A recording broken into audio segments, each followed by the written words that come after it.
ఇక నా ప్రెగ్నెన్సీ గురించి మా హస్బెండ్‌కి చెప్పంగాల్నే ఆయనైతే చాలా హ్యాపీగా ఫీల్ అయ్యారండి. ఫస్ట్ అయితే ఆయన డ్యూటీలో ఉన్నారనమాట. ఇక ఇంటికైతే వెంటనే వచ్చేసారు. మా హస్బెండ్‌కైతే చెప్పిన తర్వాత ఇక మా రిలేటివ్స్ ఉంటారు కదండీ! ఇక వాళ్ళందరికైతే చెప్పేసామనమాట. అమ్మ వాళ్ళకి కూడా ఇక ఈవినింగ్ అయినాక ఇక కాల్ చేసి అయితే చెప్పాను ఇలా అని చెప్పేసి. వాళ్ళు కూడా ఇక చాలా హ్యాపీగా ఫీల్ అయిపోయారండి. ఇక 3 మంత్స్ అయితే చాలా జాగ్రత్తగా ఉండాలి అని చెప్పేసి అమ్మ వాళ్ళైతే చెప్పారనమాట. ఇక మా రిలేటివ్స్ కూడా అదే చెప్పారు. ఎవరెన్ని చెప్పినా కూడాను ఇక ఆ 3 మంత్స్ కూడా నేనేమి జాగ్రత్తగా లేనండి. ఇక పనులైతే చేసుకుంటూనే ఉన్నాననమాట. ఇంట్లో ప్రతి పని చేసుకుంటూనే ఉన్నాను.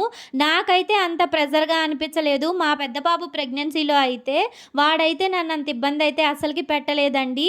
ఎందుకంటే యాక్టివ్‌గా ఉన్నాననమాట. పనులైతే చక్కగా చేసుకుంటున్నాను.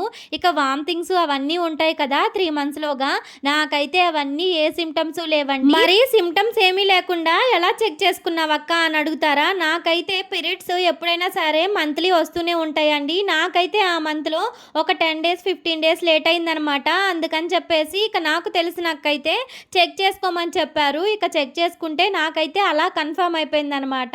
ఇక 3 మంత్స్ అయితే వామిటింగ్స్ ఇవేమీ లేకుండా యాక్టివ్‌గానే బానే పని చేసుకుంటూ ఉన్నానండి. ఇక ఫిఫ్త్ మంత్ వచ్చిన తర్వాత అయితే నాకు కాళ్ళు నొప్పులు బాగా వచ్చేసేవనమాట. ఏ ప్రాబ్లమ్ ఉండేది కాదు కానీ కాళ్ళైతే వాచేవండి నాకు. నీరొచ్చిందా అంటే నీరేమీ ఉండేది కాదు కాళ్ళకి. ఇక అరికాళ్ళైతే ఎర్రగా అయిపోయి చాలా బాధపడ్డానండి.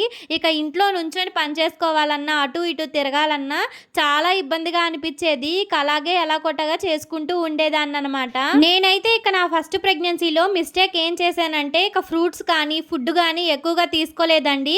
అసలు ఫుడ్ మీద అంత ఇష్టంగా అనిపిచ్చేది కాదు. అందుకని చెప్పేసి ఎక్కువగా ఏమీ తినేదాన్ని కాదు. ఇక ఫ్రూట్స్ అయితే చెప్పనవసరం లేదు. 1, 2 కూడా తిన్నానో లేదో చెప్పలేను. అంత దారుణంగా తిన్నాననమాట. అందుకని చెప్పేసి అదొక మిస్టేక్ అయితే చేశానండి.